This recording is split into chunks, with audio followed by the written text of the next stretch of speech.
अस्सलामुअलैकुम दोस्तों, तकरार ड्रामे जी बेहतरीन अपडेट ॾींदा हलूं।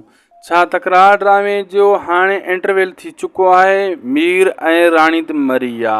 छा भावल एॾो ज़ालिम थी सघे थो। हाणे उहो वरी दरिया ख़ान जी इज़त में हथु विझण वारो आहे, उन जी घरवारी खे अगवा करण वारो आहे। छाजे करे भावल ख़ान हिन नौबत ते पुॻो आहे। छा इन में बख़्त जो किरदारु आहे। हाणे जेको मीर ऐं राणी मरी आहे, छा मूसा ते बि इहो इल्ज़ाम ईंदो।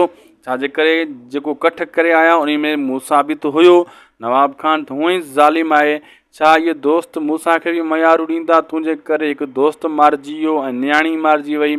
जी हाँ दोस्तों, अगरि इहो सीन हिते एंड आहे त पोइ मूसा खे बि मयारू मिलंदियूं ऐं भावर एॾो ज़ालिम थी वेंदो। हाणे दरिया ख़ान खे निशानो बणाइण वारो आहे। उन जी शादी थींदी दरिया ख़ान जी ऐं हाणे वक़्तु उन खे चुंगू ॾींदो भावल खे त हाणे दरिया ख़ान जी माई खे खणूं, उन खे अगवा कयूं। मतिलबु को ज़ालिम थी चुको आहे भावल ऐं वक़्तु उन को अहिड़ा कमु कराए रहियो आहे। इहे आङुरियूं सभिनी जे मथां खणिजियूं।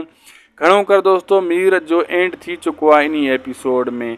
पोइ बि थी सघे थो ख़्यालु, लेकिन वरी बि असां जेको असांखे ख़बर मिली आहे उन हिसाब सां मीर ऐं राणी ते एंड थी वेंदा। असांखे ॾींदा इजाज़त, सब्सक्राइब कंदा।